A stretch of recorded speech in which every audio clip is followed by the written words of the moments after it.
My Govan, and welcome to the Tolkien Lore Channel. I'm the Tolkien Geek, and it's time for more Thursday Tolkien Thoughts. And one of the things that Tolkien is kind of famous for at least those who have read the Silmarillion, or at least his biography, is for kind of self-inserting himself into the Beren and Luthien story, and also his wife into the Beren and Luthien story, because Luthien is based on his wife, and therefore Beren is kind of based on him.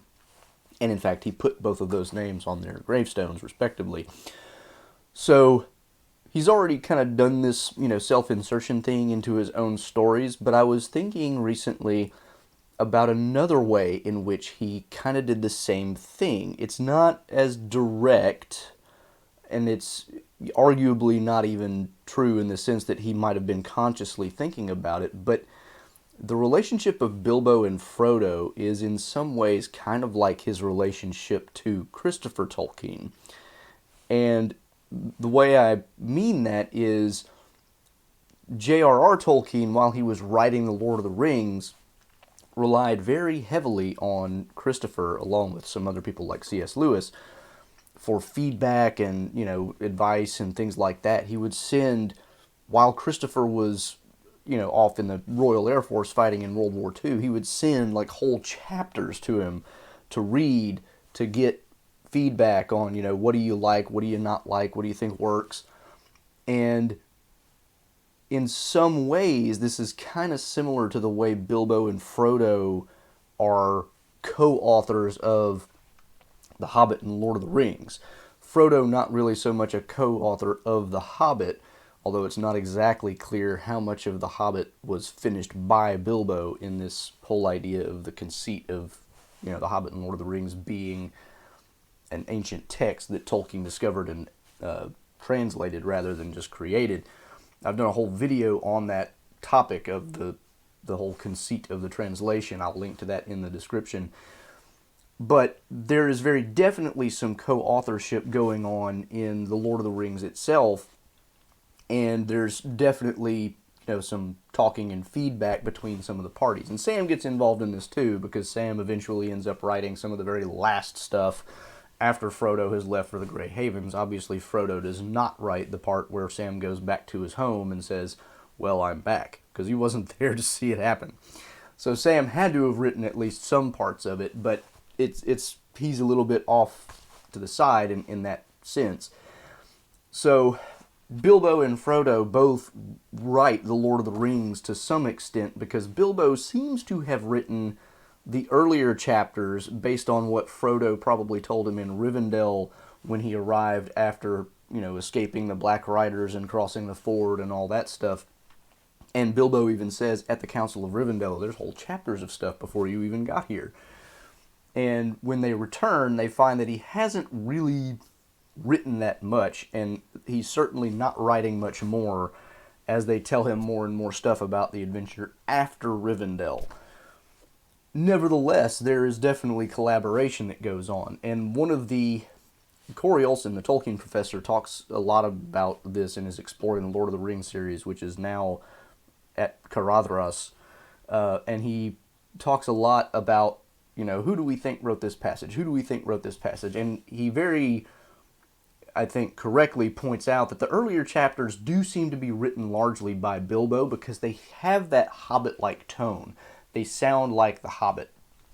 And then it gets more serious and more serious and more serious, and that seems to be where Frodo takes over. And then there's input from other authors and, stuff like that. But the whole idea here of, Frodo kind of relaying the information, Bilbo writing some of it, and then Frodo having to write other parts of it, it kind of evokes that relationship that JRR had with Christopher, in which, they're kind of collaborating in some sense in writing The Lord of the Rings, because Tolkien, in a large way, kind of wrote the story for his kids who were growing up at that point, and that's why the story grew up, compared to The Hobbit, because The Hobbit was also a story he told to his kids.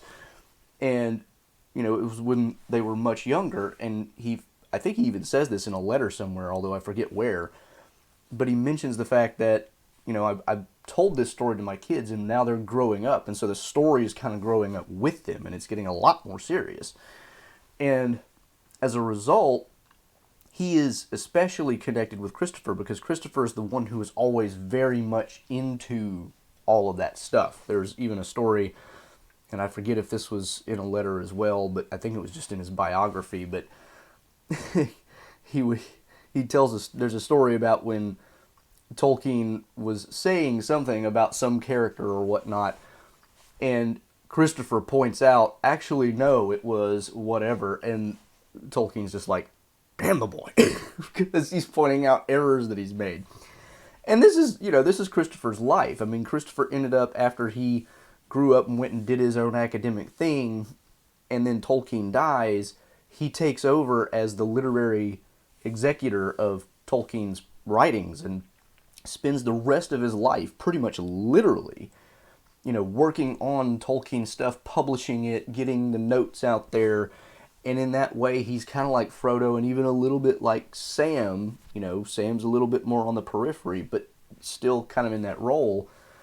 Although in some ways it's kind of reversed, and he's more like Frodo versus Bilbo, because Bilbo was the original author, and then Frodo kind of, it's, the whole thing is a little bit, like I said, there's no really direct parallel. It's certainly not an allegory. I don't want to be accused of making this an allegory, but it is interesting, I think, to look at that relationship and see how there are similarities and parallels with JRR and Christopher in that relationship, how they author, they collaborate, they, put their heads together in some ways.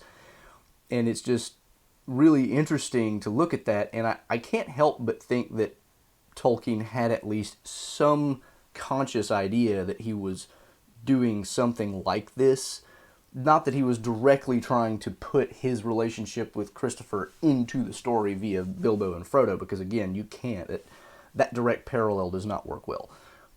But I do think that probably he realized that there was some element of that, and I think it's really, really touching to think of him thinking of Christopher in that way so highly that he puts him in the story as along with kind of a self-insert in an indirect but nevertheless noticeable way if you pay attention.